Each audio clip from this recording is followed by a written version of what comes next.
60 verse by verse so that you are understanding ki if this is pathya, then what is the pathya diet you're supposed to go through. So if you see 58 is about a mitahar, 59 is telling you about eating food which is bitter, sour, pungent, salty or hot, green vegetables, so gruel, oil, mustard, and sesame, and even consuming alcohol, fish, meat, curds, buttermilk also, berries, oil cakes, asafoetida, garlic, etc., are said to be bad for a hatha yogi. So they may not be always bad for a common man, or at the most, I should say, not always bad to a karma yogi unless it is not disturbing his senses. But at the same time, for a hatha yogi, these are the things which is literally going to bring about those kind of changes in his body where his senses may get distracted, deviated, and he may not be able to let his mind be focused on what he wants to do. In the 61, aware, if you are doing this, please do not let this happen with the diet. भोजनम अहितम विद्यात पुनरअपि उष्णकृतम रुक्षम अतिलवनम अम्लयुक्तम कच्छन शाकोत्कटम वर्ज्यम. Now, food which is heat over and over again is dry, so you better avoid it. Is excessively salty or sour with excess of vegetables is unwholesome and should be. And along with this, the 61st shloka, which talks about Vahani Stri Patha Sevanam. If a Patha Sevanam is long, Vahani is he. And when it talks about Stri, then you should be taking it into consideration that the company of the opposite sex may not be the right thing in the journey of a Hatha yogi. Always keep this thing in the mind. For a Hatha yogi to be on the path, such kind of change in the vibes, such kind of change in the atmosphere, such kind of change in the environment, in the temperature, may not be suitable for the practice that he is doing. Because Hatha yoga is very much physical. And if he wants to remain in that essence of practice only, then he should be avoiding all these things which may not be the right thing to go ahead with.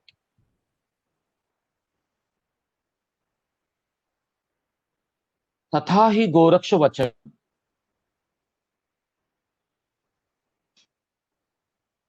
Swataram ji has shared this shloka from Goraksha Shataka.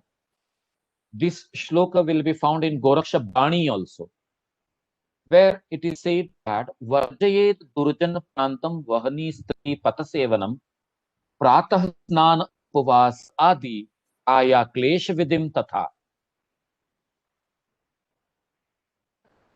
Wicked localities where there is terrorism, basking near the fire, or being very close to the heat element, or exertion, company of women, long journeys, bathing early in the morning, pratah snan, and fasting, that is upavas adi. Even this has to be taken care of, as also doing anything causing much discomfort are to be avoided. So here, more than making us aware about the particular or specific kind of avoidance, it is telling us that what are those things or distractions which is going to make you distracted, which is going to make you disturbed. Kindly avoid all such kind of things around you and go ahead with the practice. Now, understand this apatya, not only with the diet, but with the locality, with your exposure, as well as the kind of understanding of remaining in one place for the practice for a longer period and not always changing or should avoiding the long journeys.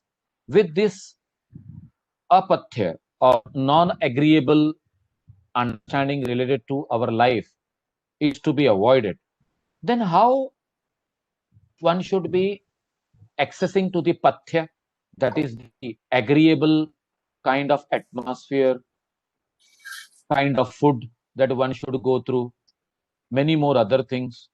So here we will be coming across this 60-second shloka which tells us Godhuma Shaliya Vashishtaka Shobhanna Annam Shiraraj Khanda Navanita Sita Madhuni Shunti Patolaka Fala Adika Panchashakam Mudg Adi Divya Mudakam Cha Yamindra Pathyam. So these are said to be considered to be wholesome and pathya or agreeable food for the yogis. When it says Yamindriya Pathyam, that means for the practitioner of Hatha Yoga, the person who has really advanced into the practice of Hatha Yoga to a great extent. Godhum, that is wheat. Shaliya wa Shashtika Shobhanna, rice, barley, Shashtika, a special variety of rice, milk, ghee, sugar, butter, sugar candy, honey. Milk understood, ghee understood, but when we talk about sugar, you have to literally take it with respect to jaggery. That time when this book was written, sugar may not be existing, because when I was doing my pharmacy, we were given an assignment to go to UD city and try to understand the various chemical composition. So I was given the assignment of knowing the making of the sugar. So when I went there at that place and I requested the librarian, okay, this is the assignment that I have got. So librarian served me with the history of the sugar and everything. And it was found that sugar was coming into existence at the late 18th century, or you can say 19th century. So at the most, we can say sugar is having history of only 300 years, not more than that. But before that also, things were made sweet. So what was that sweetness added to it to make it sweet? Now there we come across this kind of jaggery. So here sugar should be literally taken as jaggery. Butter, that is in our Maharashtra we call it as loni, or you can say हम क्या कहते हैं उसको हिंदी में, हम तो बॉम्बे की भाषा में मस्का बोलते हैं, but that is not the right word to use for that butter. You may be knowing better than me. So we going ahead, sugar candy, that is misri, honey, dry ginger, the pataka fruit, padwar, a kind of cucumber, the 5 leafy vegetables. Earlier we were told that these 5 leafy vegetables should be avoided, and at that time I told you okay, maybe the palak or maybe the methi, the shevga, these are very tough to digest, or maybe a yogi who has made himself that stronger, he will be able to digest. But at the same time, the kind of changes in the functioning of the body will certainly make him slightly vulnerable for the practice of Hatha Yoga. We should understand that. As we were talking about the Sattva, Raja, and Tama, and we were talking about the Rajasic, which is going to make you very active, very mobile, fast, hyper. Tamasic, which is going to slow you down, hold on to you, will make you to experience inertia. If the body is going through this and the senses are experiencing this, diet plays a very major role in this. And that's why we will be coming across later on diet also in Bhagavad Gita. And I think it is explained in the 15th or 17th chapter, more connected. I think 17th chapter, where we will be coming across the diet factor. But here, for a Hatha Yogi, in order to be dedicated in the same kind of essence of the practice, he need to keep his diet very much regulated. And later on also, we will be coming across this fact. Abhyasa kale prathamam Shira Rajya Bhojanam. Initially, you have to observe this kind of discipline and maintain your diet to more related to the diet of milk related products. Then tato abhyasa drini bhute na tadrum niyamagraha. As you are practicing and making your mind and body stable, then you may not be following the discipline of diet at that time. So said and done. Here he mentions everything about that 5 leafy vegetables which you can eat also. So what are these leafy vegetables which are really good to your body? In Brahmananda's commentary of Hatha Pradipika, that is Jyotsna. Jyotsna is the grantha which is a commentary on Hatha Pradipika or a Hatha Yoga Pradipika, wherein he mentions about these 5 things, 5 leafy vegetables which one can eat. And these are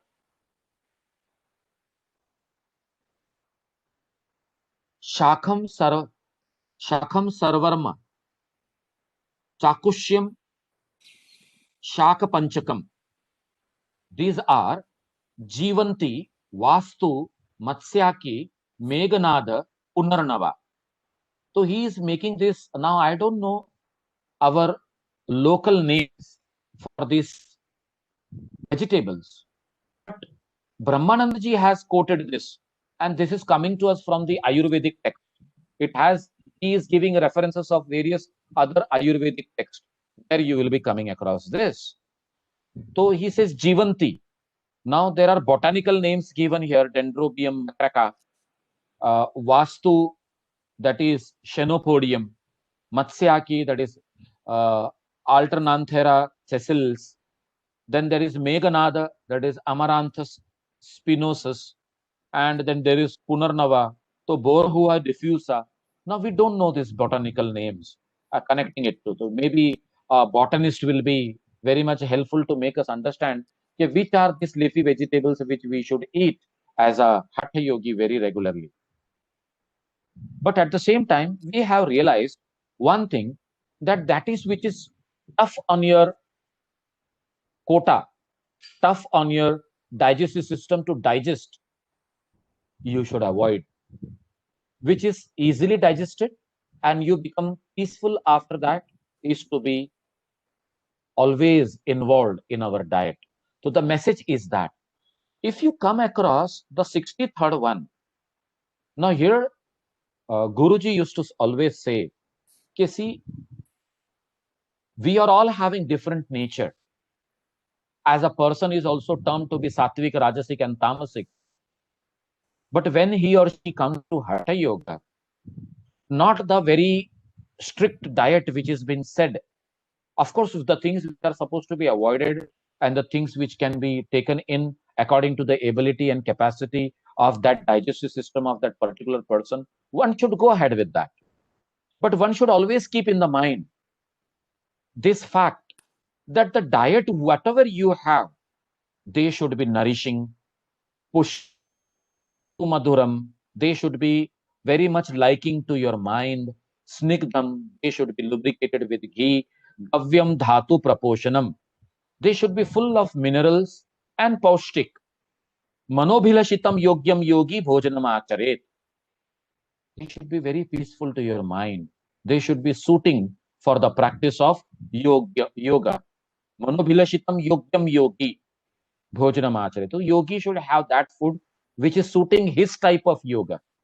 Now, there are people who do literally a very good strenuous type of practice. Today, before starting my session in the morning, I start my morning session at 7 o'clock on Saturdays and Sundays. And before that, I happened to go through the session of Ramdevji Baba. And he was taking complete session of the yoga students who are really physically very strong.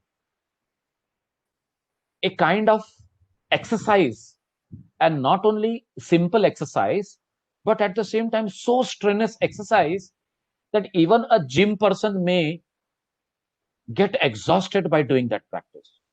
And I was literally going through it. Let me see. You can still go to his link on Facebook, because this was live on Facebook. There were two girls or females along with Baba at the center practicing. And literally the same Dhirendra Brahmachari's principles, okay, how to strengthen the body, and very quick movements, Danda Baithaka, jumping forward and backward, stretching and doing that Bhujangasana, and then going to Parvatasana, again coming down to the floor and doing it repeatedly. And he was saying that one should do 100 times, then you will become a yogi. And then something clicked in my mind. Patanjali said, you should do slowly. Sthiraha Sukham Asanam. Do the practices in such a manner that you become steady. You feel pleasure in it. And I could just literally see those students going through that kind of exertion, and sometimes placing their hand on the knees, sometimes placing their hand on the lower back, sometimes massaging their shoulders. So I was wondering whether it is right. But there we have to let go. It is their style of doing it, and they call it as a Hatha Yoga.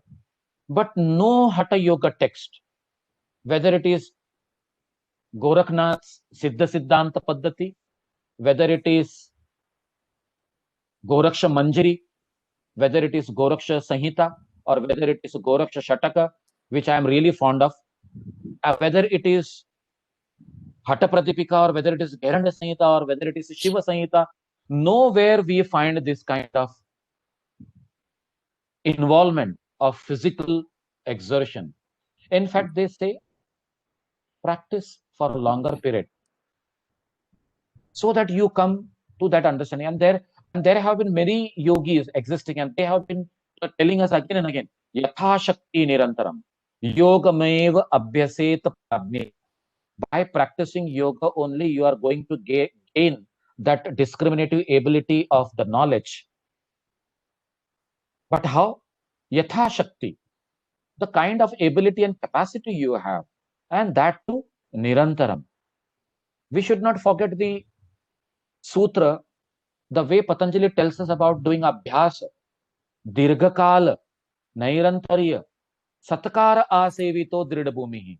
That firm footing that you are going to develop will come to you by doing the practice regularly for a longer period, without any interruption, and with total dedication. If these are the principles, we should understand a particular person's ability and capacity. And we have discussed this many a times before also.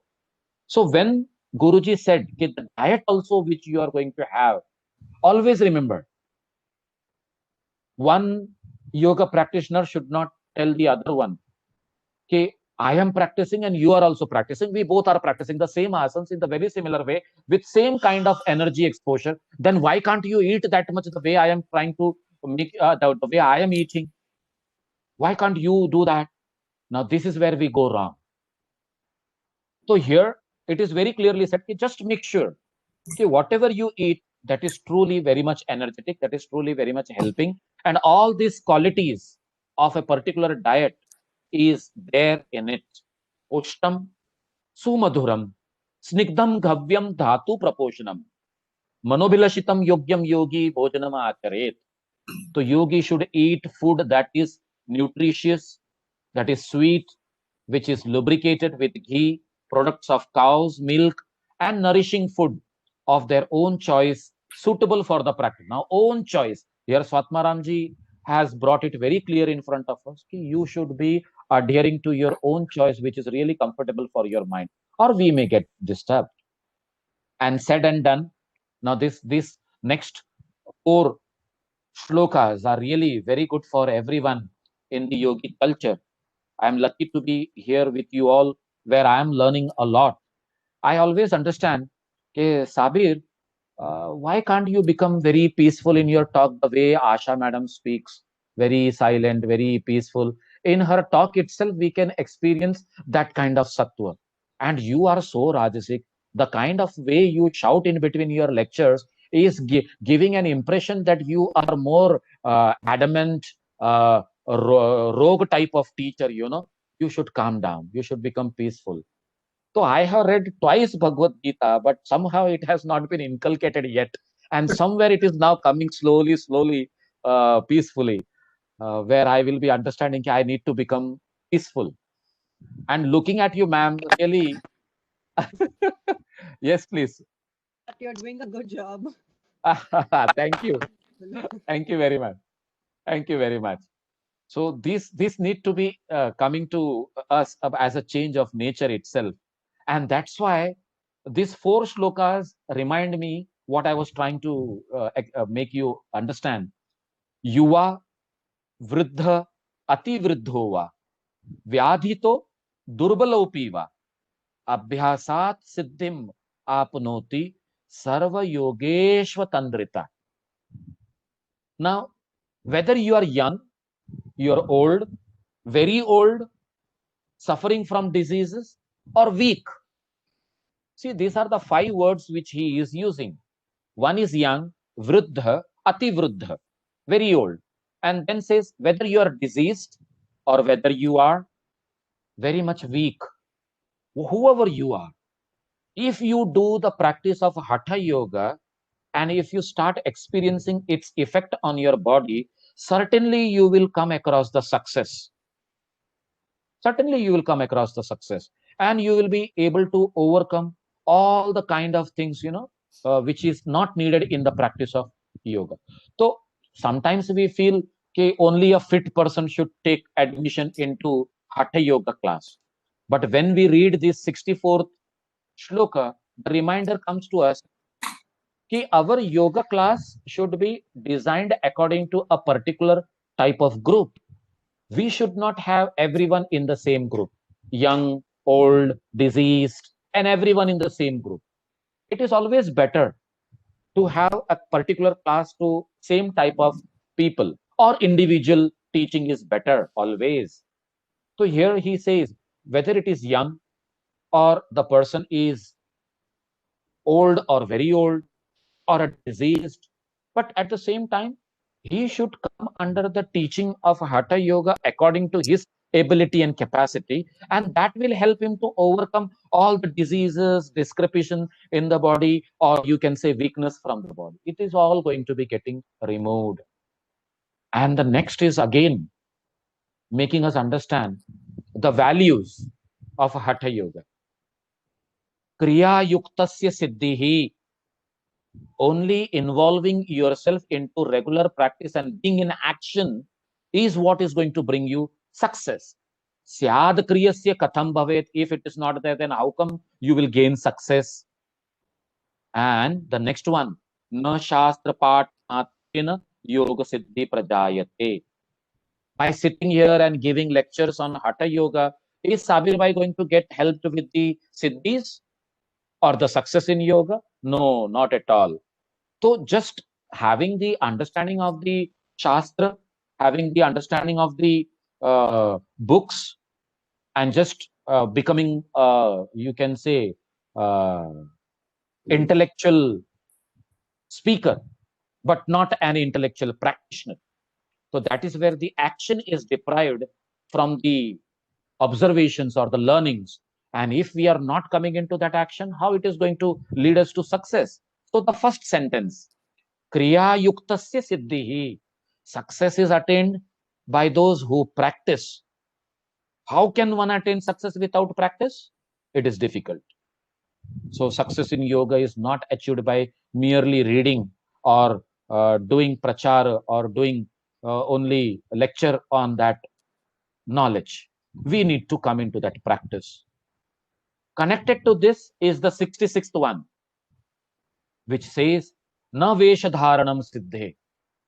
By wearing different types of clothing, like I am a detached person, I am a sannyasi, I am a yogi, I wear saffron, I wear only white, or I wear only yellowish, or I wear that one which is orange color or something like that. He says कि if you are wearing something, it will not help by showing that I am a yogi. So here the show off will also not work. Na veshadharanam siddhe. You will not get success by going ahead with your dressings. Karanam na chatat katha. Nor does only talking about the Hatha Yoga is going to take you towards success. Kriyaiva karanam siddhe. Practicing and practicing alone will bring success. Satyami tanna samshayaha. There is no doubt about this. Undoubtedly, this is the truth.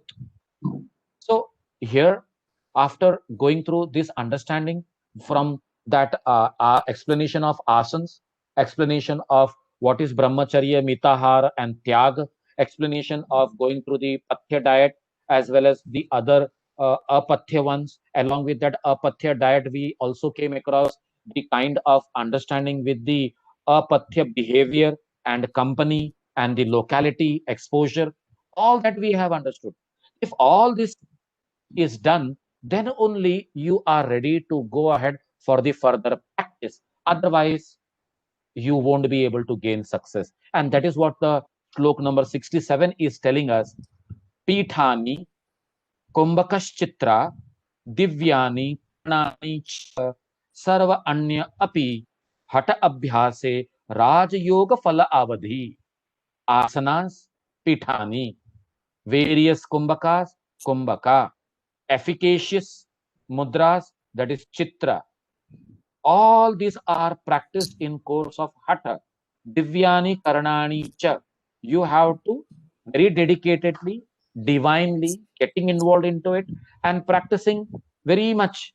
And if you are doing this way, then only this hatha abhyas, that is the practice of hatha yoga, is going to take you with the Raja Yoga, is going to bring about the fruits of Raja Yoga. Sarva anya api hatha abhyase Raja Yoga phala avadhi. This is where you will be able to attain Raja Yoga. So this is how we have understood the first chapter. See, if I am summarizing the whole chapter, we started by paying tribute to Lord Shiva, then acknowledging the great Hatha yogis, then understanding the aim and objective of practicing Hatha yoga, that is to be the Raja yoga. Then coming to this understanding that Hatha yoga is a very secret and sacred science which is to be given to only those who come to seek it and should not throw away the practices to anyone who may not be deserving it to practice. This also we understood before understanding the practices itself. And then he goes on to say, what is an asan? How asan brings about that sthiryam, arogyam, angalagavam. Then what are the 84 asanas, out of which we are going to learn four important ones. Along with that four important ones, the preparatory 11 one, the preparatory 11 in which we have cultural, sanskritic asanas, in which we have relaxing asana like shavasana, in which we have meditative asanas like swastikasana and all. So this is like preparation for the four important one. What are those four important one? Siddhasan, Padmasan, Simhasan, Bhadrasan. And these all four are capable of taking you into the experiencing of going beyond the state of death. That means gaining immortality, or rather than saying immortality, getting established in the self is a better understanding. Having told and explained the asanas, he says This should be understood only with the attitude training and understanding the situation around. Sadhak tattva, badak tattva. What are the attitudes or the things you have to avoid so that you are not failing in your process of hatha yoga? And he says, atyahar prayashascha prajalpo niyamagraha janasangascha laulyam. Huh? Overeating, exertion, over talking or talking too much, and being more disciplined or very strict discipline is also not good. I'm saying avoid the contact of the people and all, and at the same time make sure that your mind is not fickle, it is settled. So sometimes I feel many people who come to the practice of hatha yoga are already having a very disturbed state of mind. So sometimes such kind of education of Bhagavad Gita, such kind of education of philosophy of yoga, or the counseling through this means is very essential for these people to know, okay, why they are going to practice a hatha yoga, so that they become settled. Because how we can make this fickle mind settle down? If you are training them with hatha yogic practices, and if this fickleness is getting a fodder out of it and they are becoming more violent, then what? So are we channelizing the energy properly? First, we should give them proper understanding. This is what Swatmaramji is very clear about. And then he says, bring about those positive values, utsaha, sahas, dhairya, tattvajnana, the knowledge of the scriptures. And then you should understand nishchaya, the determination should be there. And janasanga parityaga, totally detach yourself from everything that you are accustomed to be, exposed to be around with you. With this understood, and then the mitahara concept, which is well said, okay, it should be snigdha, it should be madhura, chaturthansha vivarjita, and shiva samprityai, offering the food that you are going to have first to the Almighty, to the Supreme Consciousness, and then have it. This is how you make that palatable food more acceptable to the body, because as it comes, you accept it. And if you are having that state of mind while having it in a very peaceful state, it will really give energy to your body. Or many a times we come across that we need to tell people about this, okay, please do not eat while while watching TV, or while reading newspaper, or while thinking about, or when you are upset, when you are having that kind of disturbed state of mind. It is better to avoid diet at that time, or food at that time. Do not eat at that time, just remains careful. कभी कभी हम गुरुजी एक बात कहते थे कि वो मजाक मजाक में बताते थे ये बात, लेकिन ये बहुत ही प्यारी बात है। मैं गुस्से में हूं, मैं खाना नहीं खाऊंगा। तो माँ क्या करती है, बच्चे को बोलती है, नहीं बेटा प्लीज खा ले, खा ले। तो गुरुजी बोलते हैं कि बच्चे ने कहा ना कि मैं अभी गुस्से में हूं, मैं खाना नहीं खाऊंगा, तो उस टाइम पे माँ को उसको खाना नहीं खिलाना चाहिए। ये तो और बात है कि वो माँ की ममता है कि उसको देखा नहीं जा रहा है कि बच्चा भूखा बैठा हुआ है, लेकिन उस समय बच्चे की मानसिक स्थिति भी ऐसी नहीं है कि वो खाने को हजम कर सके। तो उस वक्त के लिए उसको छोड़ दो, बच्चा खुद चल के आएगा और बोलेगा, mama I am hungry. And that is the right time that you should offer food to that child. तो ऐसा मैंने कहा, सर ये तो बच्चे नहीं, हम बड़े बूढ़े भी ऐसा करते हैं, और ऐसा हम हमेशा करते हैं, लेकिन कभी सोचे नहीं इस बात पे। तो बोले इसी को ध्यान में रखो कि जब आपका माइंड डिस्टर्ब्ड है, उस समय शरीर के अंदर इतनी सारी हलचल मची हुई रहती है, उस समय आप खाना भोजन न करो, शांत बैठे रहो, तो इट इज बेटर। लेकिन फिर बाद में मन में एक बात और भी आई, चिढ़ाने वाली बात। मैंने बोला सर, हम लोग बॉम्बे के अंदर ना ऐसा कहते हैं कि अगर बहुत गुस्सा हो गया होगा तो 2 टाइम खा ले, 1 टाइम का खाना। तो मैं बोला सर ऐसा हम लोग जो बोलते हैं मस्ती में मजाक में। बोले वो तो मस्ती मजाक ही है, 2 टाइम खा ले यानी गुस्से को भी खा ले, कहने का मतलब ये हो गया। तो बोले वो गुस्सा ऐसी चीज है, उसको अगर जिसने हजम कर लिया, उससे बड़ी बात क्या हो सकती है। तो गुस्से को हजम करना सीखो। जब 2 टाइम कहा जाता है तो ये समझो कि 1 टाइम का तो खाना जो आप खाते हो वो खाना है, और जो गुस्सा था उसको भी खा लेना है। और जब गुस्से को जिसने खा लिया उसने सब कुछ पचा लिया, तो जो खाना आपने उसके साथ में खाया उसको भी पचा लिया। तो कभी कभी ये बड़े बड़े लोग या गुरुजन जो जो हमको समझाते हैं ना, इनको समझने के लिए हमको उस लेवल की पात्रता बनानी पड़ती है। We have to come to that level to understand them. And this is how the whole chapter comes to end, by making us understand what is the right diet and which is the wrong one. And here we come to the end of the first chapter. We will be entering into the second one next.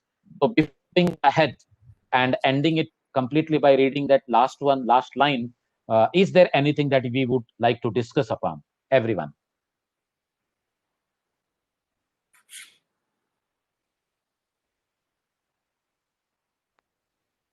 In last class, you had said something about not eating too much vegetable.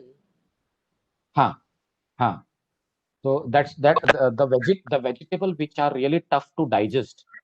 And these vegetables, many a times, as the teachers refer, एक हमारे महाराष्ट्र में एक शेवगा करके एक सब्जी आती है जो झाड़ के ऊपर होती है, the drum sticks, you might be knowing. This plant, which is like a tree only, uh, the leaf of these plants are very good. They are very healthy for a person's health, or you can say physical body.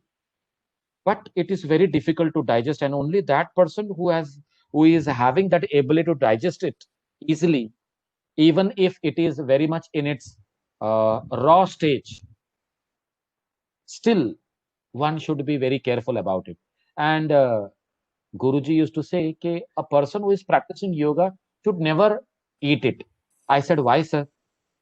Because this is something, though it is a vegetable, but it is going to keep your digestive system working for long hours, and the whole body will be involved into everything else rather than settling down and becoming peaceful.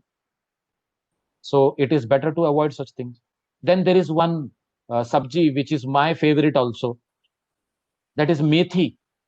He said कि मेथी के दाने जो होते हैं उनको हम भिगा के रखते हैं और सुबह खाते हैं, तो एक तरीके से वो पैलेटेबल हो जाता है शरीर के लिए। लेकिन मेथी की जो सब्जी होती है वो उतनी ही इक्वली स्ट्रांग होती है, और वैसे ही जब हम पका के उसको खाते हैं और उसमें और भी चीजें ऐड करते हैं, तो this becomes more potential, and it is really good for muscle strengthening, no doubt about it. But at the same time, it is difficult to digest. It is not getting easily digested. It is different thing that we people have developed a kind of digestive system where palak, methi, shevga is getting digested. But for a person who is on the path of Hatha Yoga, who wants to be exposed more to the practice of yoga rather than to the external things, for him, such kind of vegetables, it is better to avoid. It is better to avoid. मैं एक दिन मैंने sir को ये भी पूछा कि sir ये सब कुछ उन्होंने बताया, लेकिन you see there is no mention of the fruits. तो ही सेड कि without doubt you should eat all kind of fruits. So then I said, okay, when it comes to fanas, as it has been mentioned, so he said ki fanas is a kind of vegetable and it is taken as fruit. We say as jackfruit, but you take it as the fanas of fruit, which is a vegetable, and people eat it mostly by making it vegetable. So again, he was saying ki if that is a fruit like a mango, if it is a fruit like an apple, if it is a fruit like an orange and all, so one should be more exposed to fruits rather than going for such kind of diets which is stronger on your body. So he meant that the finishing touch which is given to the product of the plant is the fruit. That is the ultimate one, and that ultimate one is always easy to digest by this body, and you should be focused on that. So this is how he meant, and he wanted us to avoid the vegetables and all, rather than not getting into that thing of more into diet understanding, but focusing more on the practice. He used to say very beautifully कि जितनी questions आप लोग मुझे diet के ऊपर पूछ रहे हैं, उतनी क्वेश्चंस अगर कभी आप लोग मुझे आसन के बारे में या योग के बारे में पूछेंगे, तो I will be very glad to answer rather than asking me about diet, because I am not a good cook, he said. So I literally understood that we are asking questions on something which is not important in Hatha Yoga. It has been said that diet should be very simple. it should be snigdha, it should be madhura, it should be paustika, it should be malobhilashitam. That means it should be very much agreeable to the mind. Said and done, whatever comes, have it by folding your hands and you should eat it. तो ये जैसे उन्होंने बताया कि questions उसके ऊपर पूछो कि जो एसेंशियल है, आप लोग हठी योग छोड़ के इसके ऊपर क्यों पूछ रहे हो? So that time I stopped asking because I was the person in the class who used to ask lot of questions. And sir used to say, especially he used to ask, Sabir, do you have any question? I used to say, no sir. Then he used to say, जिस तरह से तुमने no sir बोला ना, इसका मतलब question है. But since I am particularly asking you, you don't want to ask. तो मैं बोला मुसीबत पे सर के सामने बैठकर ऐसे शांत बैठे रहना. तो this was the kind of situation. But it is true, a person will ask question only when there is earnest desire to go more further. The more the questions answered, the better is the state of mind to go peacefully ahead. Or the doubts prevail. हम कहते हैं ना, सहनावतु सहन भुनक्तु सह वीर्यम करवावहै तेजस्विनावधीतमस्तु मा विद्विषावहै. So sir used to always say, Ma vidvishavahai, let us not have any kind of indifference between the teacher and the taught. There should not be any single doubt which should be existing going ahead. So please clarify. And he used to say, Sabir, वो भी doubt clear कर लो जो कुछ भी है. तो मैं फिर भी कहता था कि नहीं सर कुछ नहीं. I don't want to ask questions because this question has nothing to do with philosophy or my learning of hatha yoga. It is a futile question leading to again to the material world. So let us go ahead. So this was the thing in the mind. So this is how I have understood the things, and we should go ahead. Sarvara, just sorry, 1 minute. Yes. Dr. Bhupatkar had last time requested that, if there is a diet recommendation in terms of... I'm working on it. Okay. I'm working on it. I will soon share it with you. You can send it in WhatsApp or something, so that's fine. Yeah, very much. Yeah, thank you.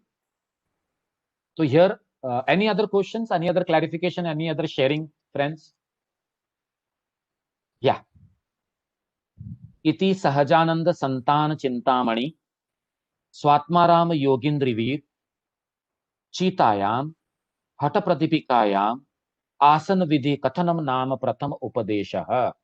So here we are coming to the end of the first lesson named as the practice called asanas of the Hatha Pratipika composed by Swatmaram Yogindra, an illustrious descendant of Sahajananda. Sahajananda is his guru, and sometimes as it is written in Jyotsna, it is said that Sahajananda was his father, Swatmaramji's father. So, but this is not mentioned here that he is his father only, because here it is written Sahajananda Santana. So that itself says that he is his father. So, but here in this statement, we don't come across that. Anyway, it was just for your understanding. Now we are going ahead with the second chapter, which is a very beautiful, very interesting one, consisting of 78 shlokas, which is related to the pranayama, preparation for pranayama, and mind, and at the same time, understanding life with breaths. If we read the first shloka, Athasane dride yogi, vashi heet meet ashana, guru upadishta margena, pranayaman samabhyaset. Athasane dride yogi. After becoming well versed in the asanas, or after becoming well versed with the education of the chapter which was known as Asana Vidhi, with senses under control, Vashi, Hita, Mita, Ashana, with senses under control, with diet under control, and everything very peaceful, one should go ahead learning pranayam under the guidance of a teacher only. Guru Padishta Margena Pranayaman Samabhyaset. As advised by the Guru, as taught by the Guru. And when I say Guru, we all know, we all understand. If there are 10 students of the teacher, of the Guru, many a times it has been seen in a Hatha Yoga culture, the guru has taught a particular practice, a specific practice, in one way to one student and in another way to the other student. And when this was questioned, the guru clearly said, okay, this is to make you understand that if you practice in this way, you will excel. And if you practice in this way, you are also going to excel. Why? Because you have different nature, different way of practice, different structure of the body, different ability with your breath. So it depends how you should go ahead with the practices. And this same concept is very clearly explained in Patanjali's Yoga Sutras. In the first chapter, after making us understand what is Samprajnata and Anya or Asamprajnata by the practice of Abhyas and Vairagya, Patanjali Muni in the Sutra number 21 says, Tivra Samveganam Asannaha. In order to achieve that state of Samadhi, one should have a very intense desire. And then he says that desire is going to be depending upon the type of the student who is practicing. Mrudu, Madhya, Adhimatra to Tatopi Vishesha. So we need to understand to what kind of nature or type we belong to. Whether it is Mrudu, one who is slow, Madhya, who is of medium type, and Adhimatra, who is really very good and able, or very fast and very much able to grasp the things very quickly and go ahead. So the speed will also matter, the ability will also matter, and the situation will also matter. So all said and done, when I said these three things, situation, ability, because in this pranayam itself, as Patanjali Muni explains about the pranayama definition, he says, Tasmin Sati, after learning what has been explained before, like asana, Shwasa Prashwasa Yoho Gati Vichedaha Pranayama. Shwasa, inhalation, or you can say Puraka, Prashwasa, exhalation, Rechaka, Gati Vicheda. ये दोनों के अंदर Yoho, these two together you have to bring about a kind of control in the speed. Vicheda should lead you to complete stoppage of the same. And that is known as pranayama. And when he has defined it in the next one, he says, the 49th one, Bahya Abhyantar Vishayakaship, not Bahya Abhyantar, that is the fourth one, Chaturtha Pranayama. Bahya Vritti, Abhyantara Vritti, Stamba Vritti, Desha Kala Sankhya Bihi, Paradrishto Dirga Sukshmaha. So when you are practicing different types of pranayam, whether it is Abhyantar Vritti, means inhaling and retaining within, a kind of modification with your breath, exhaling and retaining out, a kind of Bahya Vritti or modification which is externally observed, Stamba, which is either in or out, as you are practicing, you are aware about it and it is happening. It has to happen by understanding the situation, the place, and everything around. Desha, Kala, Sankhya. Sankhya in numbers, the number of rounds, the number of cycles, the time when you are practicing, whether it is morning, whether it is afternoon, whether it is evening, or whether it is midnight, as we will be learning here, that Nadi Shodhana has to be practiced 4 times. And then Desha, the place. So everything will matter with this kind of making your breaths Dirgha Sukshmaha. Dirgha, prolonged, Sukshma, very subtle. Gheranda Samhita, friends, as an introduction, I would like to tell you, gives us a very beautiful understanding of our breath. Somewhere in around shlok number 61, 62, if I am not knowing the number properly, but you all are having that Gheranda Samhita text with you all. In that 5th chapter, if you go to this shloka, Gheranda Muni says, if you are singing, the kind of exhalation the breath comes out will be up to 12 inches. If you are eating, it will be almost slightly more than 12 inches.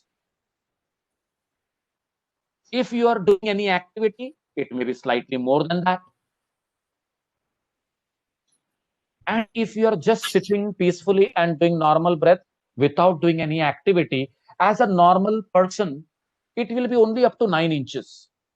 So from the nostril, the exhalation can be experienced up to only 9 inches. That means when you are into action, the exhalation is more farther. That means you are more into action. And he's saying that go beyond that action and you will find that you are becoming actively stable. That means action in relaxation and relaxation in action is happening now. So you are stable there. You are active though, but at the same time, your awareness level is at the highest level. And when you're actively in that awareness, the breath will from 9 inches to 6 inches to 3 inches, it will remain within the nostril and it will become only to that retained prana in the body. And this retained prana in the body is nothing but Kevali. So beautifully he explains. That means we as an individual involved into various type of our dharma, taking care of the family, running for work, taking care of the society, making people educated, making ourselves educated, making ourselves understand what is right and wrong. In all this hustle and bustle, we should sit down and understand and come to that state of peace within. And he makes us understand that way. No doubt Swatmaram has his own way to go ahead and make us understand the same objective. But Patanjali Muni, as he makes us understand Desha, Kala, Sankhya, Dirgha, Sukshma, and Gheranda Muni telling us about this aspect of how to understand the breath. And the more you become involved within, because if you are into chinta, that is, if you are thinking very much, then of course your breath will be that higher, is to be understood very clearly. जब आप गुस्से में रहते हो तो आपका breath कैसे रहता है? It is fast, it is more higher with the exhalation. So here we need to understand that we need to come to our own nature, which is better towards sattva, which is bettered towards sattva. And when we are making it better and better towards sattva, of course, from our mental level, we are going to our intellectual level, where we are having that kind of clarity in understanding things around us, and we become more and more peaceful. How this can be achieved? And he says pranayama is one thing which will help you to come to this level. So let us go ahead and understand the practice of pranayam step by step. So given this introduction to you all, and as the introduction given by Swatmaram ji, you should learn pranayam under the guidance of a teacher only. He says, chale vate chalam chittam nishchale nishchalam bhavet yogi sthanutum apnoti tato vayu nirodhayet. Chale vate chalam chittam. The way your breath is going on, or if it is wandering, or if it is functioning, so will be the functioning of your mind. If your breath is wandering here and there, obviously your mind is going to wander here and there. Nishchale nishchalam bhavet. If you are able to contain it in a very properly technical procedure, you will find that your mind is also getting contained and becoming pacified. Yogi sthanutum apnoti. Why? Because tato vayu nirodhayet. You have done something where the controlling of the breath is taking place, which is done in a very peaceful manner, gradually, step by step. And you will find that the yogi is becoming still. So hence, the breath should be restrained, or the breath should be brought under control. And that is where we go ahead and understand the third shloka, which is a very important one for us to understand life and all the activities connected with the breath. It says, Yavad vayuhu stitho dehe tavat jivanam uchyate manam tasya nishkrantistato vayu nirodhayet. There is life so long as you are breathing. so long as the vayu is existing in the body. If the breathing stops or the vayu stops coming into the body, that means the body has attained death. Therefore, respiration should be regulated so that you minimize the number of breaths in a minute. Now, Gheranda Samhita, I will bring that fact over here because it will become easier for me to explain Gheranda Samhita later on, and I will take less time during that period. Gheranda Samhita says you are breathing 15 breaths in an average in a minute. That takes you to a total of 21,600 breaths in 24 hours. 15 breaths in a minute means 900 in an hour. If it is 9,000 in 10 hours, 20 hours it is 18,000, and the next 4 hours it is 3,600. So 18,000 plus 3,600 becomes 21,600. In one of the Purana, I am not recollecting now, Guruji while explaining told, it is written that an individual breaths are 21,672, very specifically written in that Purana throughout the day. Now, we as individuals having pressure of work, anxiety related to what will happen,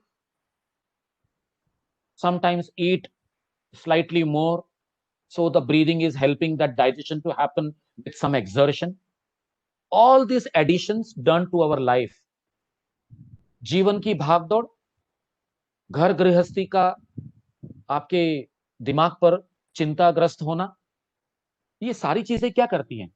आपको 21,600 या 21,672 सांसें ही नहीं जीने देती, बल्कि it leads you to breathe more than that, because आप चिंता कर रहे हो, सोच में पड़े हो, आपकी सांसें फास्ट हो जाएंगी क्योंकि आपने ब्रेन का फंक्शनिंग बढ़ा दिया.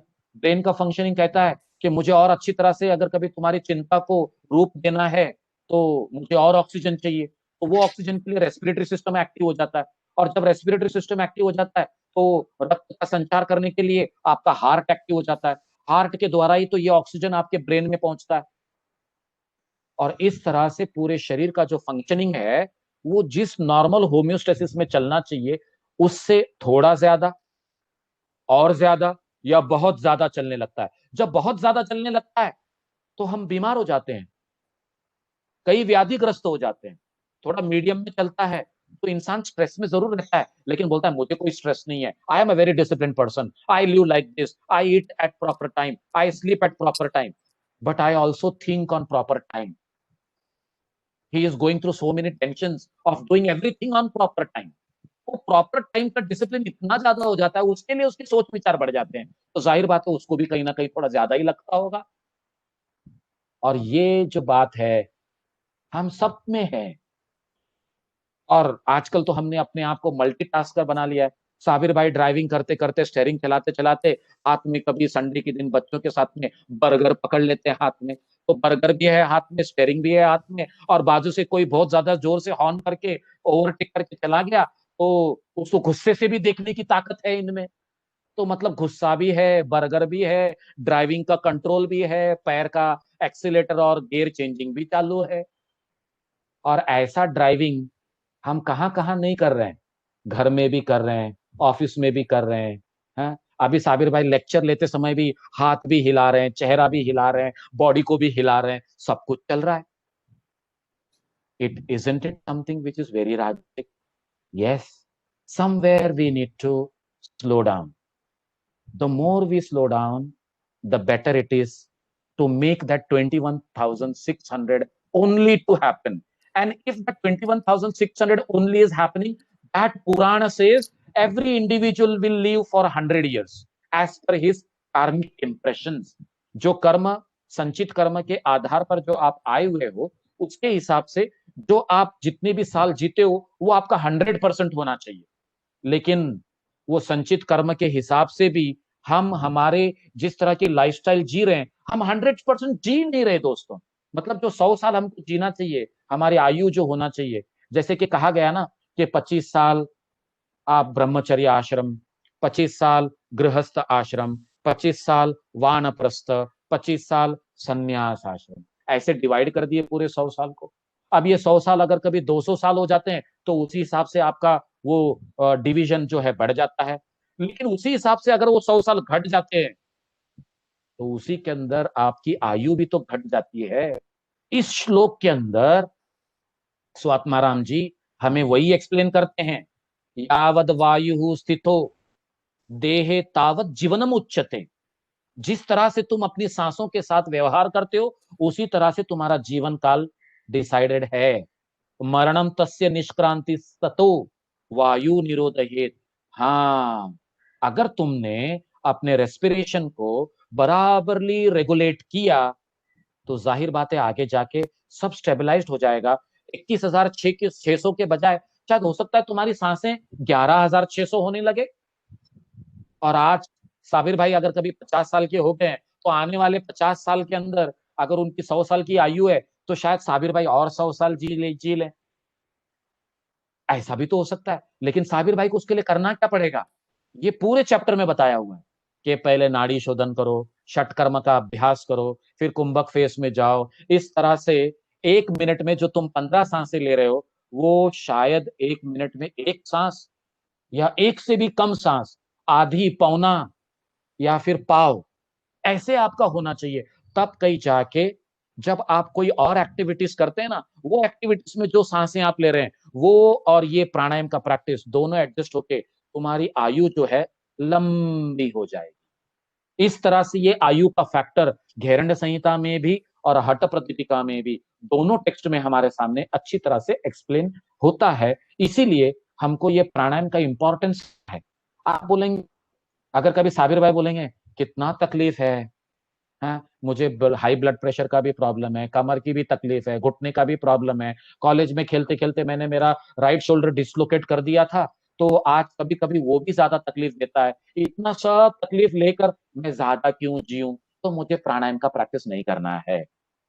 ऐसा साबिर भाई सोचेंगे क्या? बिल्कुल नहीं। क्योंकि जितना आप प्राणायाम करेंगे, जो दिन आप जी रहे हैं वो सुकून से बीतेंगे, आप एकदम स्टेबलाइज्ड रहेंगे। तो हमको ज्यादा नहीं जीना है ऐसा नहीं है। जितना जीना आपको है दिन, वो ऐसे जियो कि हर दिन आप एक नया जन्म लेकर उठे हुए हो पूरे उत्साह के साथ।